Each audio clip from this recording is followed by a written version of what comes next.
As people of African descent, we offer this land recognition in solidarity with the indigenous people of Turtle Island in the efforts and deliberate intentions towards decolonization.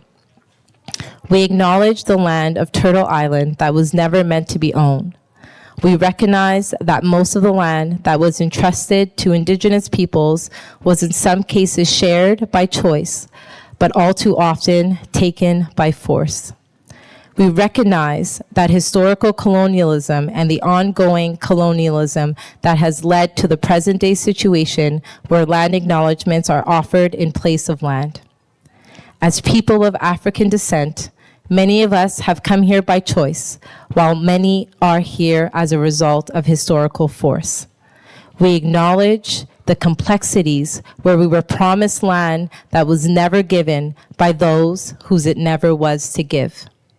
As people of African descent, we acknowledge the land of Turtle Island that sustains us, express deep gratitude to indigenous peoples, and pledge to honor the dignity and divinity that ultimately connects us all. So with that, I'm going to have my dearest friend come up here and do a beautiful introduction of the ladies. I'll have a little water, and then we'll get begin. Hello, is this thing on? Is the mic on? How is everybody doing? Y'all look so beautiful. My name is Monique Taylor Yishu. I'm a media personality, and I also run BIMO. I'm a content creator as well. And I've known all of these ladies, many over 10 years, and many just over a few months. But I am honored to be here, and thank you, Nicole. And give Nicole a round of applause, please, for putting on this amazing conference. Okay, so first I'm going to introduce Adeela Carter. She's a mom, owner of Carter Strategy Group, a partner at Crossfield House Productions, and co-founder of Pitch Better. Hey, girl. Shannae Ingleton Smith, lifelong entrepreneur and CEO of Kensington Gray Agency. A powerhouse in social media. And then a powerhouse in marketing, we have Stephanie Joseph Flatz, who's a corporate marketing and segment strategy in the corporate world, and she's the owner of SJF Marketing Agency. And last but certainly not least, my girl B. Quammie. She is a writer, a media personality, and founder of Magic Bird Media Incorporated. All right, so let's get to it. I'm going to hand it back over to Nicole. Thank you, ladies. When speaking about collaboration, it all starts with a mindset. How do you guys foster that mindset when building and creating that mindset that talks about that transition between wanting to make it versus collaborating and helping out your sis? Whoever wants to take that. If I can go. Hello. Sorry, if I can go first. I think that a lot of us have to rid ourselves of the scarcity mindset first. Like that there's only a limited amount, and what, if somebody gets something, it means that you're not going to get something. There is more than enough for everyone. And I think that once you come to terms with that, know that, acknowledge that, and accept that, you know that by connecting with other people, you're more powerful. By connecting with other people, you create synergies. And truthfully, I have never accomplished anything on my own, and I don't find any gratitude in trying to take claim of doing things all by myself. I'm here because of the people around me. I'm here because of the people that have supported me. And without them, honestly, I would not be here, and I would not really be anything. So we need to have people around us, and there isn't glory in doing things yourself. I was at CultureCon actually on over the weekend, and Issa Rae was asked a similar question, and she said, I don't feel inspired by people who are like, I made it, I did this all by myself. That's not inspiring. That's oh my God, I feel bad for you. I'm sorry for you. I'm sorry that happened to you. There's so much more inspiration and glory and power in knowing that you came up with a team. You got here because of your sister or your brother that helped you.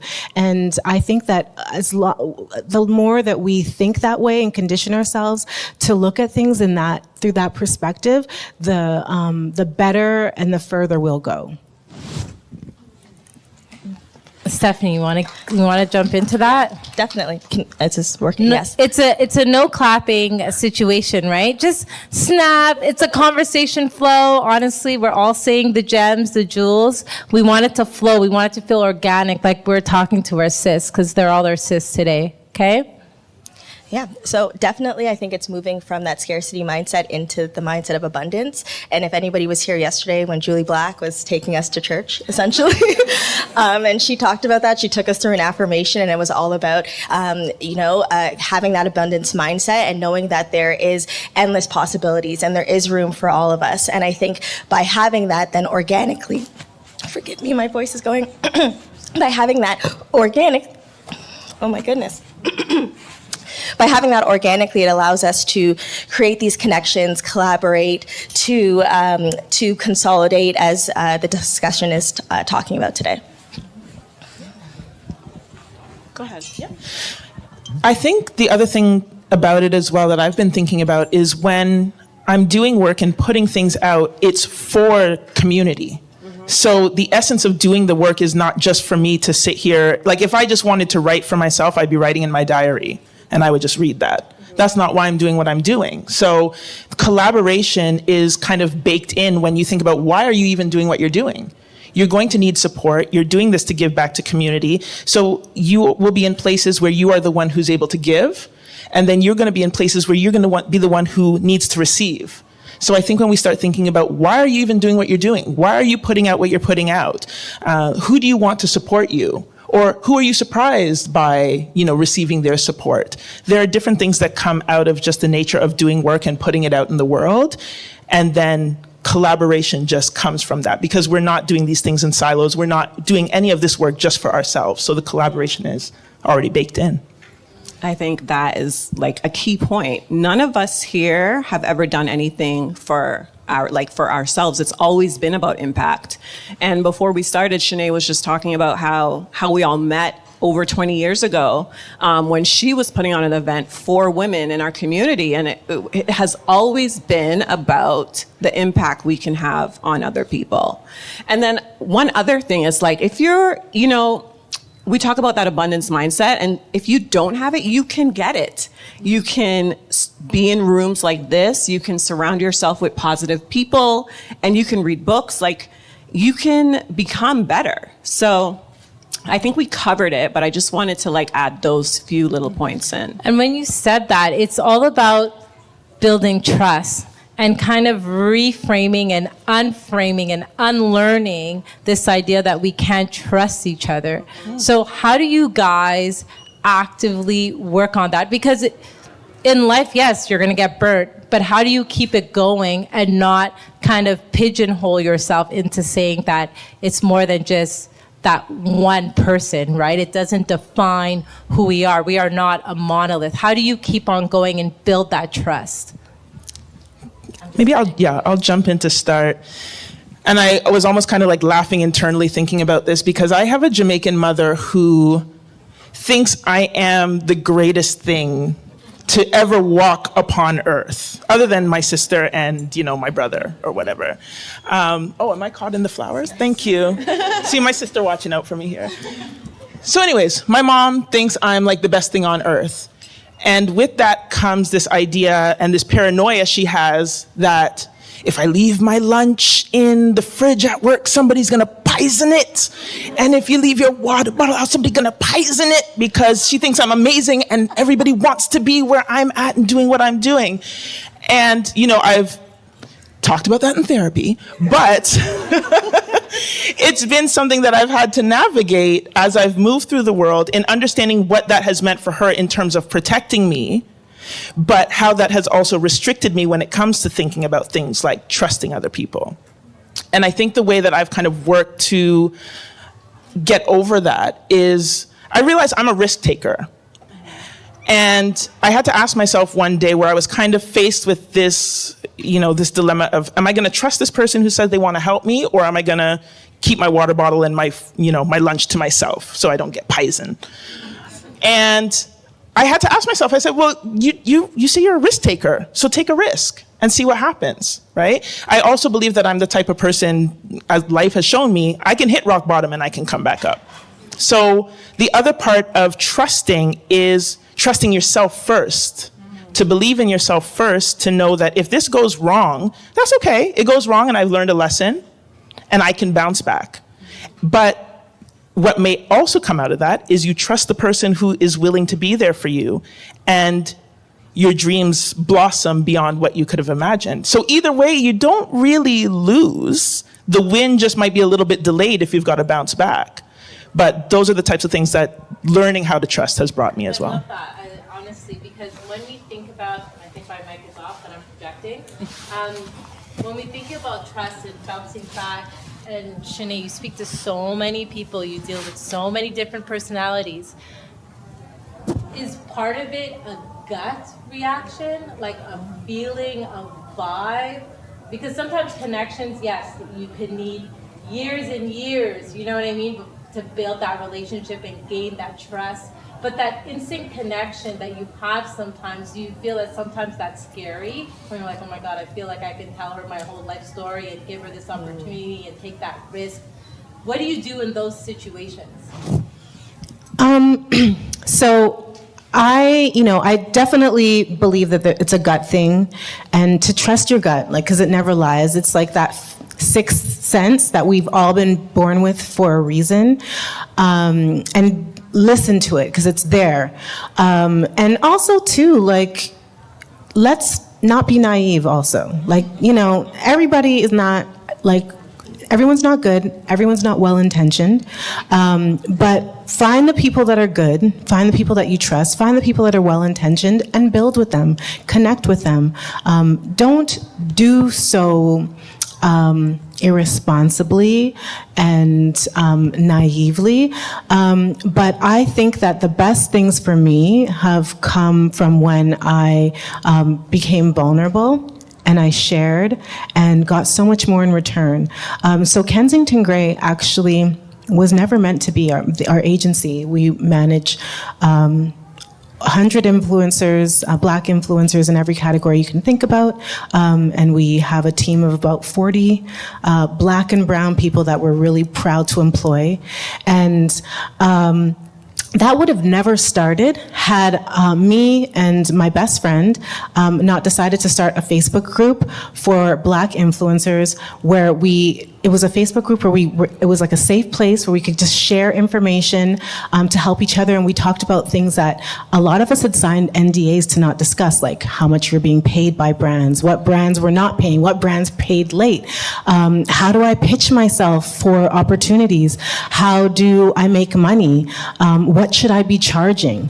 And so the group started with 12 of us, and it grew quickly to 400 of us. And it was the best kept secret on social media, where we had to be vulnerable. We had to share how much money we were making. We were sharing contacts for brands that were paying us for opportunities. And had we not done that, well, first of all, everybody that was a part of the group ended up leveling up and making way more money than they would have if they kept to themselves and remained in silos and kept all of their cards close to their chest. Because oftentimes the people who are the most secretive about those things, when they actually open up and they share, you realize, girl, you are not making you could be making double. They think that they balling out of control because they're making XYZ amount, but it's no, sis, I'm actually making 3 times as much. And here's the secret sauce, or here's the plug, so you can do that too. And so there was a lot of that happening. And that group was we just created it to just help each other and to just, help people elevate and expand and grow and get ahead within the influencer marketing space, which wasn't really meant for us, where we were largely overlooked as Black women. And from that, my first clients came. They saw the work that we were doing in the group and they came to me. But even taking it a step further, Pollyanna, who's sitting in the audience, she was one of the members of the group. Monique was one of the members in the group too. There's a few members of the group that are here. Pollyanna was a member of the group, and she's also a writer at Forbes. And she was like, "Girl, like what you're doing, like this isn't happening elsewhere. Like this is like major." And so she wrote a story about it. It was written about in Forbes Women, and that story ended up going viral. At the time, I think I had like, I don't know, 15 or 20,000 followers on Instagram, and we shared, the Forbes story, and it went viral. The post ended up getting like 20 or 30,000 likes, and it was shared thousands of times across the internet. And the people that saw that post and ended up coming to me, coming to my friend, asking, how can we become a part of this group? How can you manage me? Those were my first clients, and a lot of them are with us to this day, like Janae Naylor, who's the founder of Hilo Lux, Karen Britchick, Asiami Gold, some of the biggest creators in that space. And if I was scared, and if I was like, let me just like make my money and keep it to myself and like not tell anybody, I would think, some people would think like I'm getting ahead that way, but doing that and opening up and sharing and connecting with other women, it was the best, single, most powerful decision that I've ever made in my life. And it literally changed the trajectory of my career. I was able to quit my job. I was able to start a business. And, now we have an amazing team. We're doing things that are life-changing. We've made dozens of men and women millionaires, first-time homeowners. Like, I get emotional thinking about it. But there's power from connecting with people and having that abundance mindset, because so much can come from it. And sometimes you do have to get ahead of yourself or get out of your head, because your instinct is to think survival, but you have to train yourself to, decipher and discern between the people who you shouldn't be trusted and should be trusted. But then once you determine that somebody can be trusted, lean in with those people. And when you find those people, keep them with you and stick with them forever. Like Pollyanna has somebody who I've also worked with for 20 years. She was, she's, calling her an intern at the time seems wild to me, because she's an executive and an owner of her own business doing amazing. But, she started working with me when I had a blog, like, 20 years ago. In 2009, like, Adeela and B, they came to my very first event and supported me. And we, to this day, have had situations where we need to call each other for help.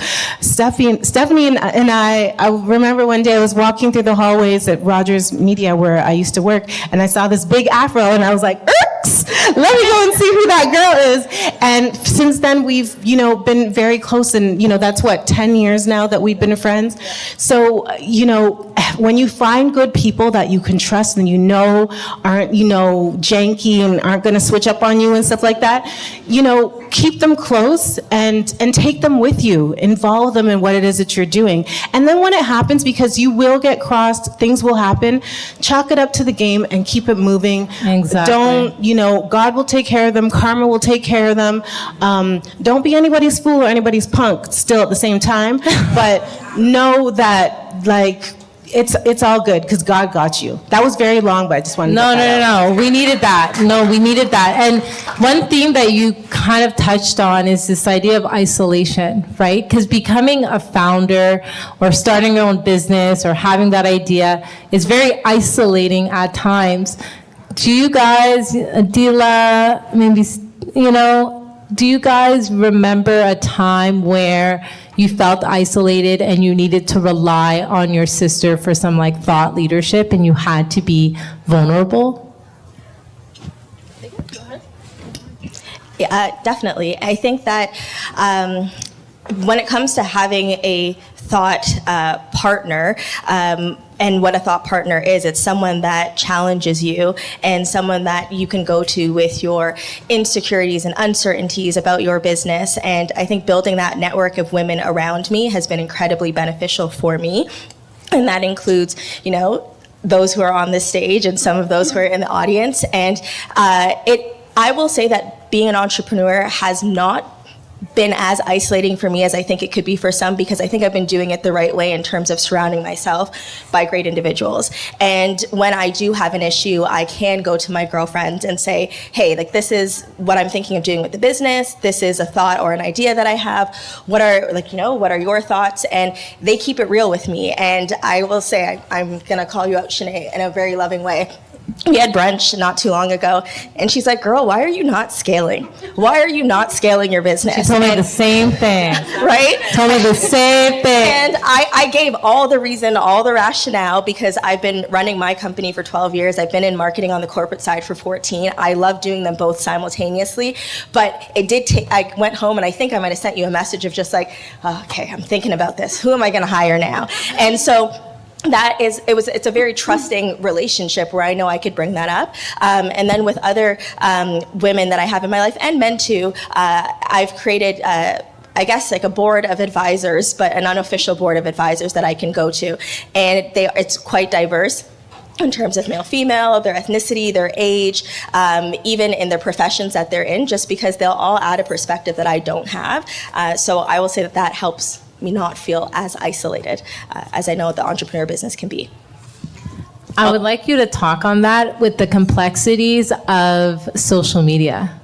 So that isolation, that thought leadership, and adding that additional layer of like showing up for, collectively on this stage, like, and if we add her agency, we have millions of followers right now. So how do you kind of find that balance between that isolation, relying on and then having to deal with?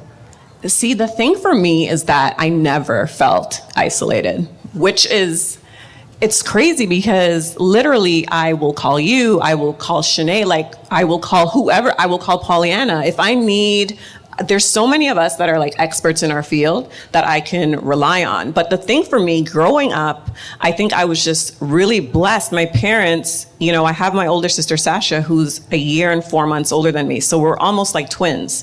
And then 7 years later, on my birthday, my parents gave me the gift of Anastasia. So I have always had them throughout my life. Anything I did, I ran by them.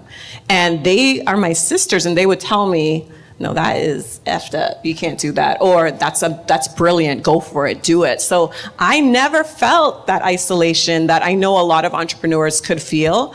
I always had the backing of my sisters, my parents, and my family was probably my strongest supporters in this game. It's a tough game. And then my girls, like, a lot of people in this room that I rely on. The backing and support, like we talk about, scarcity mindset, we attach that to the financial gain, but talk about the emotional support.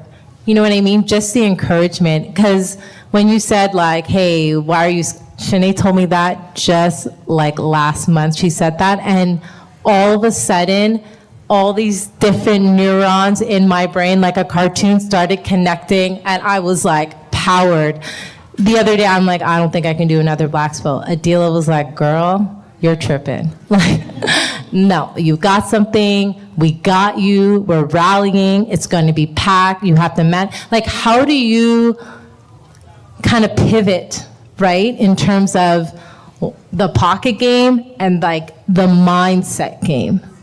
Anyone? Yeah, maybe I'll jump in on that one, because one thing I wanted to add in the previous conversation around isolation is I am somebody who has felt very isolated and still do to a certain extent.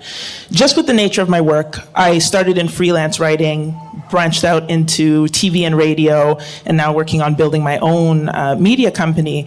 And just the nature of the work, when you're a writer, you're there at your laptop by yourself. There's no team, there's no co-writer. There might be an editor, but usually when you're freelance writing, if anybody knows that, the editor just wants to see that clean copy, and then they want to push it out. I see Pollyanna nodding, because you know that life. So loving this work has meant facing a lot of it on my own.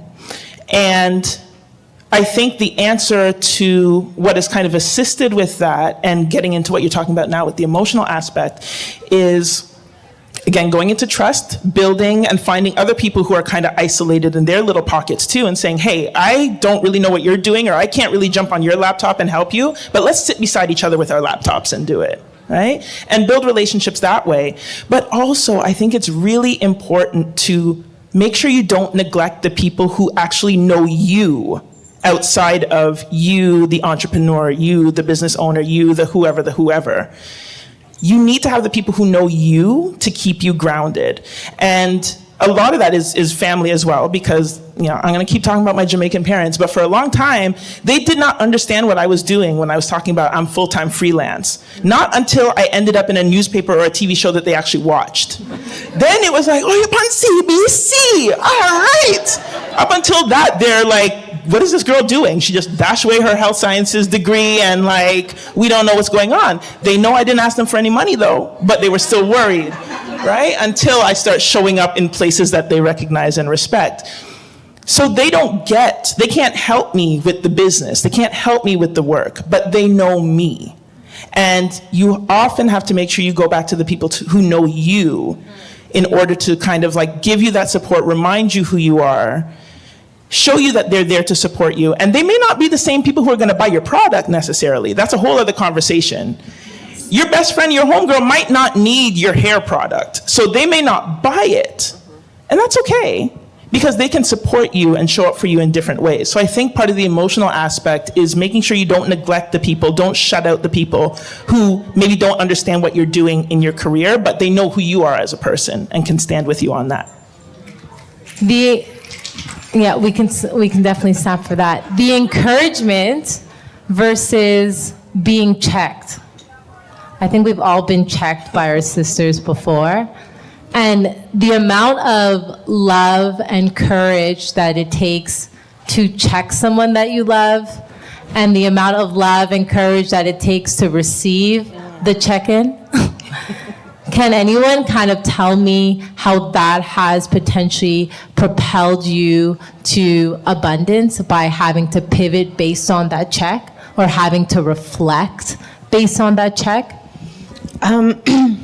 So I have girlfriends that check me as well, but I think the reality check for me was when I changed careers. So I worked in business consulting, and then I went into advertising. And when I moved into advertising, that's when I saw how much money was in the world, how much money companies were spending on things. And I worked at Rogers Media, and they own Maclean's magazine and Chatelaine magazine and Cityline and Breakfast Television. And I was walking, my job was, I'd have to go into rooms and ask for literally $500,000 for this segment or for this sponsorship. And they'd literally be okay, and sign a document, and I'd walk out with an insertion order or a contract for $500,000, and then they'd that money would go into sometimes magazines that nobody was reading, shows that barely anybody was watching, or that had a social presence smaller than my own social presence. And I was like, wait a minute, what's going on here? How can I funnel some of those funds over to me? Or how can I redirect some of these funds over to, an area where they're going to actually get ROI. So the reality check for me was realizing how much money is out there in the world, and realizing that you have to think big and feel like you are deserving of that, so that you can go out and take that and you can get that too.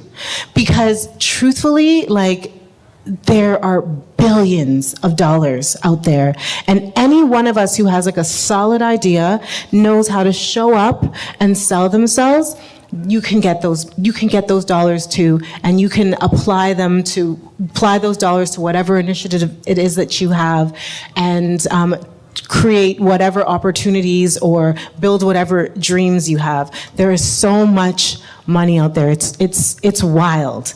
So that for me is the check. And then just like having my friends and, you know, my family, my sister who's like my best friend as like my hype people, my hype women and men, and the learning. So the biggest skill for me is like that I think has helped me the most in life was learning how to sell. I worked at a company called Media Planet. Pollyanna worked there too. I started working there. I was like, girl, like I got the plug. Like, come work here too. And so that was the first job that I had, like where I had to call people and like sell them advertising. And like people would literally hang up on me, like, you know, mid-sentence.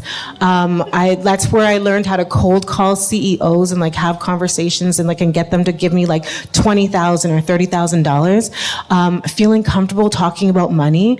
I am very comfortable talking about money. I'm very comfortable asking for money.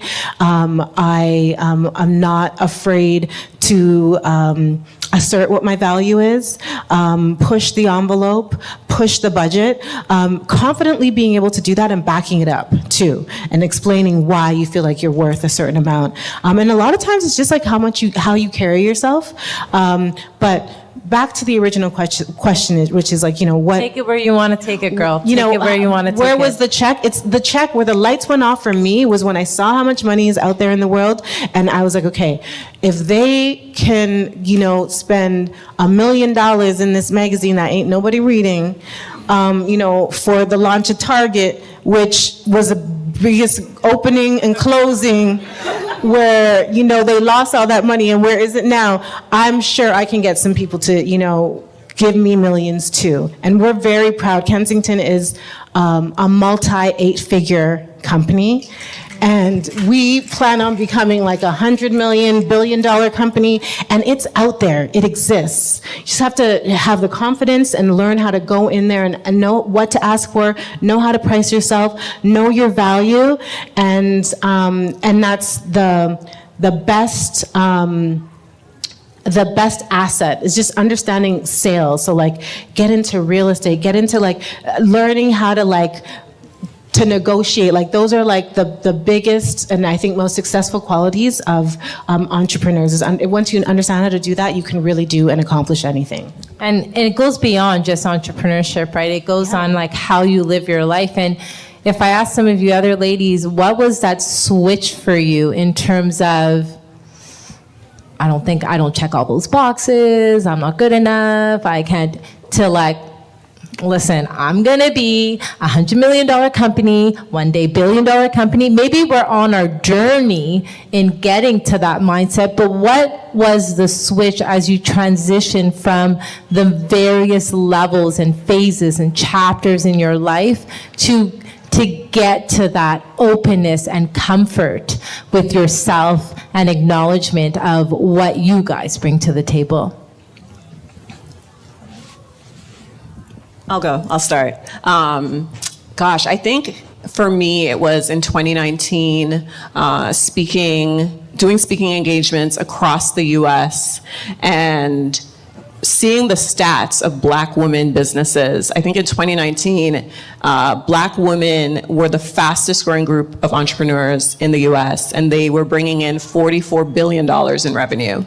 And I was like, wow.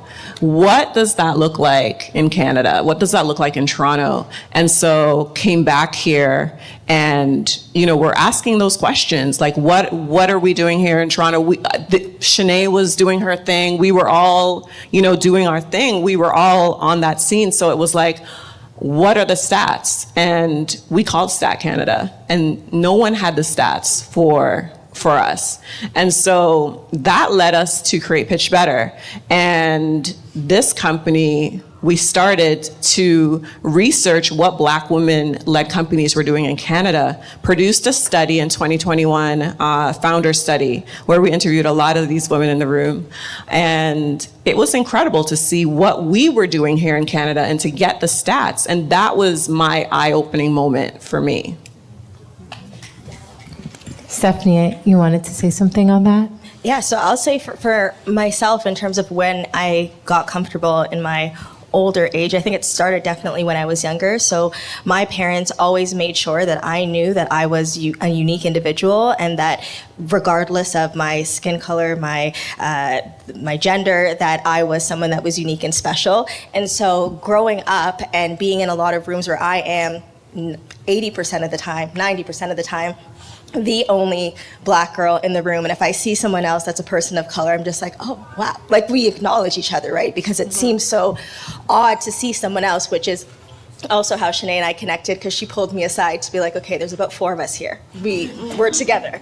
And so now, being in a lot of those rooms where I am the only Black woman at the table, I use that to my advantage. And I know that I bring a certain uniqueness that someone else can't. And so that has allowed me to get comfortable. And then I would say maybe in the last couple years, I'm a very private person. And even how I run my business, I'm very much your behind the scenes hype woman. And I will come in and help you build your business to a place of success that you are dreaming of. But I'm not really out there with it. And so in the last year, and meeting such incredible women who've all said, well, you know, like, why aren't you out there more? And why aren't you talking about this? And you're like our marketing go-to. And I've never had to market for my business. It's always been by referral. And I'm known as that, like, oh, you need help with marketing? Like, you should call Steph. You want to get into the marketing industry? You should call Steph. That's and I'm like, met. oh, that's amazing. And being a brand girl, I'm just like, yes, that brand achieved. But I realized lately, and I'll just like share a quick story. A couple of days ago, I was for the corporation I work for, which I won't mention because these ideas are my own. I'm going to take that from the lady that said that in the last session. But I was at an event for the corporation I work for, and it was a private art viewing. And so we went to this millionaire's home, probably even more than that, millionaire's home, where their home is essentially like an art gallery. They purchased probably over $5 million, $20 million worth of art. Pretty cool concept. I've done that quite a few times this year. I hope to be there one day. And going into the space, I was going by myself. My work invited me. They hadn't actually invited me to other art opportunities before, but I do a lot in the art world outside of work. And so walking into this room where I saw some of my colleagues there and who work at my 9 to 5, and we all talked. They said hi, hello, whatever that is.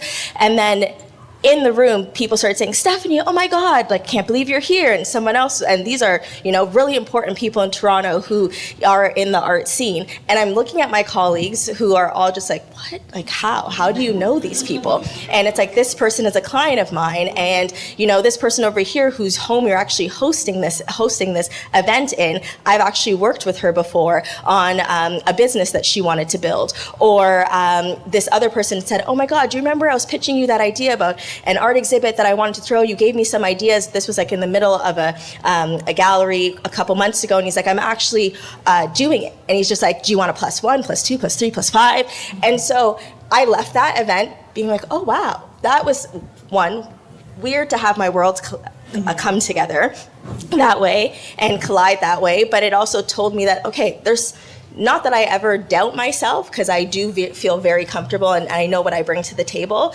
but it was very reassuring to be in that room and just see the colleagues that I work with that respect me enough to invite me, but then also clients and others that I have in my, I guess, connection circle, who also hailed me up and made me feel like, oh, you deserve to be here. So I would say recently that's been a big one for me. Yeah, I think you mentioned 2019. 2019 was also a big year for me, where personally, a lot of stuff was going very wrong. My marriage was ending. At the same time, my professional life was on the way up. And I remember it was early January, and there was a particular day, January 2nd, like a bomb was dropped on me in terms of what was happening at home. And then January 5th, I was on set at City Line doing a taping. And it was the weirdest thing because I felt like I was just kind of moving through the world in like a haze and nothing was real. And it had to be real because you're about to be on stage with Tracy Moore and, you know, you're about to do live TV, national television, and you gotta act like you're supposed to be there. So 2019 was 2020, even 2021. A lot of that was a lot of really kind of jarring differences in how things were going in one area versus how they were going in another. But I think what that did for me was, there were the days when I was wallowing and just saying like, this is not how I expected my life to be. This is not how I wanted things to turn out. I have 2 young girls. This is not what I wanted. But then I also realized, and this happened one day when I went to IKEA, when I finally got my new place, was looking for a couch. I had this instinct of turning to ask somebody, what do they think of the couch? And I realized I don't have to ask anybody what they think of the couch. This is my damn couch that I'm buying from my house. Am I in the flowers? Okay, thank you. The hair's doing a lot, so we getting caught in the shrubbery. Do all of the things. It's all good. So I realized in that moment, I don't have to ask anybody about the couch or the table or the sheets, because this is my place. And that helped me to start thinking differently about a lot of things. And it helped me to start thinking differently about what I wanted to build for my life in terms of my career. And the question, why not, kept coming up in my head. Why not pitch yourself for this thing? Why not try and start this company? Why not, do whatever it was that was coming down the pike for me? And it was actually kind of a treat for me to start working through divorce proceedings. And so on one hand, I'm in emails with lawyers and doing stuff and trying to get this paperwork done. And then I'm like, you know what? I'm gonna start a business. And so I'd shut off those emails, and then I would get into like, okay, let me Google these names and let me find out about incorporation and let me talk to accountants and let me do that. So every time I had to do something for the divorce, I did something for the business, because the divorce wasn't how I expected my life to be, and that didn't end up the way I wanted it to be. But then I also never thought that I would be sitting here talking about founding and owning a business and doing the things that I'm doing. So why not? That didn't work. But I can take that same disruption of the plan and apply it to something that is going to take me further. And something I don't have to ask anybody. I don't have to ask nobody. It's my thing. I'm gonna do it. So yeah, we can snap it up for that. But I think that was a big thing for me. And I have to say, Shannae, you talking about the money out here, this was like a synergy that was happening, because just this morning I tweeted, I don't know what it was. Inflation is crazy, y'all. I was looking at, I think I was checking gas, and I'm like, is gas like back up to like, whatever ridiculous amounts it is? Because I'm coming from Pickering, I got to figure out how I'm getting down here. And it's easy to fall into thinking like there's no money out there. You're looking in your bank account, you're looking at how much you got to pay for daycare or groceries. My kids waste waffles. And I'm like, do you know how much waffles are? Eat the damn waffle. Eat the waffle. Listen, eat the waffle because it's expensive, right? So money is a stress, right? But this morning I was thinking about it. I was like, you know what? No. There are bags out here. There are bags out here to get. And I'm going to get whatever bags I can get. And I ended the tweet saying, moves and money afimek. So that's what we have to do. So Shannae, you just kind of like sealed the deal. I'm like, I thought it this morning. Shannae said it now. We get into the bags. Get into the bags. And the thing is, what's cool about all of your bags, not that I'm in your account, but, but what's cool about all of your bags is that there's a commonality of purpose-driven.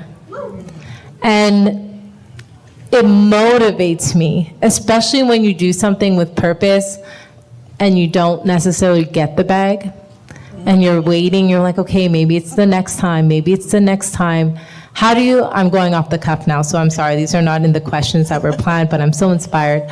How do you reconcile the purpose-driven and how it relates to your success and the abundance that you guys receive, not only in terms of financial, but also in terms of network, because your networks be popping. So like, how does that like mesh for you? How do you make that work? So Kensington, Gray is definitely like a purpose-driven business. For obvious reasons, me being a Black woman, it's very important for me to ensure that Black women are paid what they deserve and that we continue to level up. And we have, as an agency, we're a disruptor, and a lot of other big agencies. And when you think big agencies, like the biggest agents that rep, like the biggest celebrities, like the biggest entities, like we're on their radar now. And some of them have, slid into our inboxes, peeking around and wanting to meet with us. And we've received a few serious offers, and also serious interest of larger entities wanting to purchase us. And we want to be Black owned. We also want to be the company that is acquiring and building other Black owned businesses, Which as you opposed have. to being... I'm putting your stuff out there. You have been acquiring businesses. So yes, we recently acquired our first company in the tech space. It's called Lumi, and they have a CRM software that really aligns well with our business. And the founder is, she's a BIPOC owned, she's a Latina woman, and her team. We just worked really well with them. And so we recently acquired them in the spring, which is... I just wanted you to... Yeah, which is something that we're really excited about.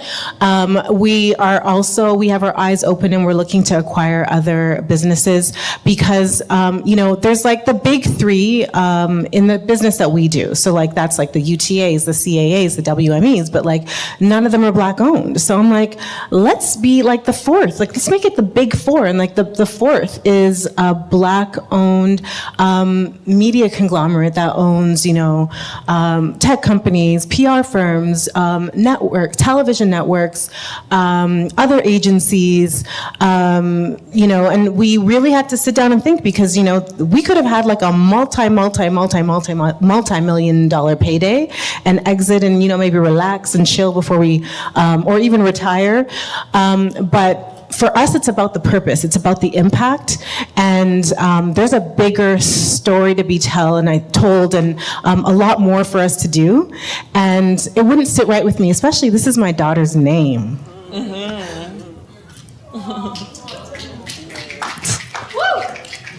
Sorry. I'm very emotional, and I'm not embarrassed by it. People just know that about me. It's my daughter's name. Her legacy, my legacy, our family's legacy. It's very important to me to ensure that what we do makes history, continues to build generational wealth, continues to change lives, make a difference, and create opportunity for people that look like us. Because a lot of these systems are not made for us. They bring us in, try to change us, control us. So it's really important that we build a system, an entity, a corporation that is made for people that look like me. And it's funny, it was a dream I had when I worked at Rogers. And I remember one day I was sitting at work and like everyone was coming in and, I was of course the only Black girl sitting in my cubicle. And don't get me wrong, I loved my job and I loved what I did and I learned so much while I was there. But I remember thinking to myself, imagine if like there was a company that existed like this, but instead of everybody being white, everybody was Black. And I remember in the moment thinking, oh my God, like that would be so dope. Like, but maybe one day I can do that.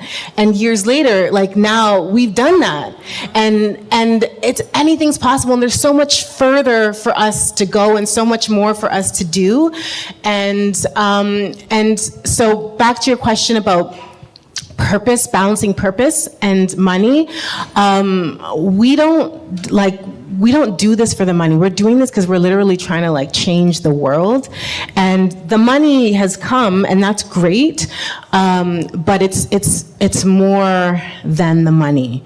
And I think that anything that you do, there has to be a larger purpose and an impact for it, because in the beginning, like we weren't making money. Like, there were many sleepless nights and in the height of what we were doing, it was during the pandemic where we had a 3-year-old at home that was homeschooling by herself while me and Sean were in different rooms on Zoom calls trying to make things work. It was insane. It was a lot.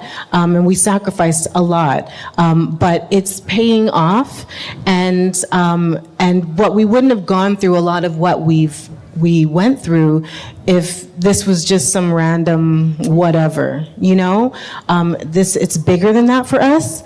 And for that reason, we will say no to things that don't feel right. And I think that will open the door for yeses in the future that will make sense. And also too, to have the confidence and believe in yourself that you don't have to be the person being bought. You can be the buyer too. You can be the buyer. And yeah. That testimony is inspiring, this last question, and really tying in the why behind BLAXPO. People tell us that we don't have our own narrative, and own narrative, I mean Canadians, right? That we don't have our own narrative, that we just take everything from our neighbors down south, and there's so many problems and inequities and systemic barriers. And why I created BLAXPO was to make an indent to find a solution.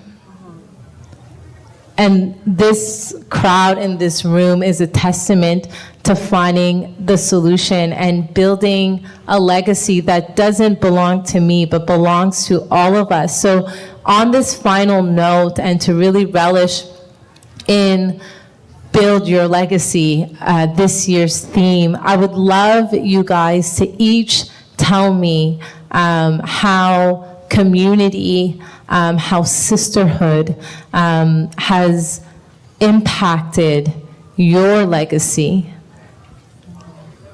I'll start off with Adeela. Gosh, okay. I think for us, we have an opportunity. I am an immigrant to Canada. I am a citizen of Canada, but I came here when I was about 10 years old. And just watching our parents and what I think most of us in the room, our parents didn't have the opportunity to do what we are doing now. When you hear Shannae talk about the millions of dollars, the billions of dollars that we can now have access to, our parents, their focus was work hard, and for us, it's work smart. And so, as sisters, we can lean on each other. I think any and everybody in this room, if you want our connections, if you want our contact information, we're open and willing to talk to you about what we do, how we did it, and where we're going, and support you in your journey. So, I mean, this panel speaks for itself. Connections over competition. There is no competition. Your only competition is yourself. And how do you become better? I think that's it. I think that is it, because I met all of you ladies on social media. All of you ladies asking a question, making a connection, and that just shows and proves that you guys are not only talking that talk, but really walking that walk. B? Yeah, I think, working in Canadian media as a Black Canadian woman is extremely difficult, especially over the last few years with, the racial reckonings when Canada realized, oh shit, there's Black people here. Okay, we gotta check in with them and see what's going on with the Black employees that we don't pay attention to, and all of that kind of stuff.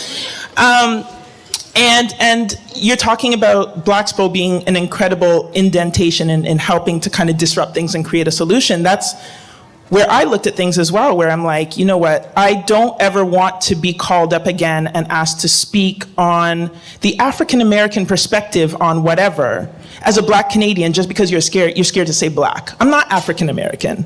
That means something, right? I'm a Black Jamaican Canadian woman, and that means something very different. Now, the thing with doing that is it comes with a lot of backlash. It comes with a lot of pushback. It comes with a lot of terrible hate mail and all of that kind of stuff that you could imagine. And sisterhood, from the sisters who get it, who are in that space, and the sisters who I have, like my one girl right here, Jada, who's not in that same space but knows me as a person, they're the ones who keep me going and keep me pushing forward in spite of all the bullshit, right? They keep me going because so many things we've touched on, purpose, trust, all collaboration, all of those different things come into play when you are at your lowest. And I was just talking to another friend that I ran into out here that she saw a situation that happened the last time I was on the social, and they posted something on their social media, and I was getting weeks and weeks and weeks and weeks of terrible racist commentary on Instagram. And she was like, we got you. Don't worry about it. We got you. Whatever you're doing, we got you. And hearing that is so critical. Otherwise, I wouldn't do this anymore. I would stop. It's my sisters that keep me going. And one last thing I want to add, because we're talking about collaboration and connection over competition. I wanted to come in here and be like, competition is good. Let's talk about it. I wanted to be a champion for competition because there's healthy competition. And my sisters also are the iron that help sharpen my iron. So you can look at competition in that nasty way of scarcity, or you can look at it and be like, damn, she doing that? Okay, I'm gonna level up. And then when I level up, the next sister wants to level up. So there is a healthy way that we can approach that. This is some of my old athlete days coming into play. And our immigrant parents who grew us up telling us we had to be twice as better as everybody else. That sticks with you. Mm-hmm, mm-hmm. And then we get back into the trust and all of that kind of stuff that we were talking about before. So sisterhood is really what has kept me going. That's it. Thank you, B. Steph? Yeah, so sisterhood, I think we're all going to say, has kept all of us going, definitely, and then sharing our respective stories. So sisterhood, for me, in two areas. In the healthy competition area, I think it's been very beneficial in ensuring that I'm inspired to be innovative. It makes it so that I want to strive for excellence at all times. It also, I think that, not acknowledging that competition exists or trying to say that, no one can compete with me, there's no competitors. Have that mindset, keep that confidence, but then also lean into what competition can do for you. It allows you to be very self-reflective and look at how are you managing your business, managing your brand, how could you learn from your sisters? And so I do think healthy competition is very beneficial. So I'm with you there. I would have been saying the same thing. But then also with the sisterhood that I've built, I'm so thankful for the women that I have in my life. I get emotional about it, I feel like on a weekly basis, because I feel so lucky to have the friends and family that I do.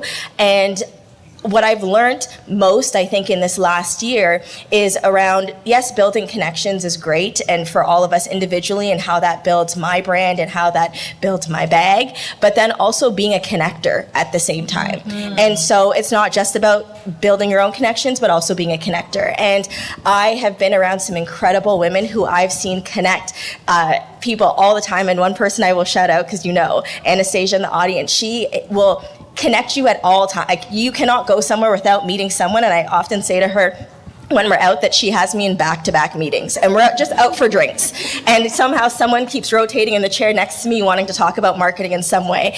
And that has really been important to me, because I also, I'm proud to be a connector, and I want to ensure that I'm, weaving that thread between my friends, colleagues, connections, my family, and how I can help you better your business. And being a connector is a form of networking. It's not just one-sided of how can, I get someone to help me and help me build. But if you are connecting others, that's going to pay you back 10 times over. Tenfold. And so I'll say that's how sisterhood has been amazing for me.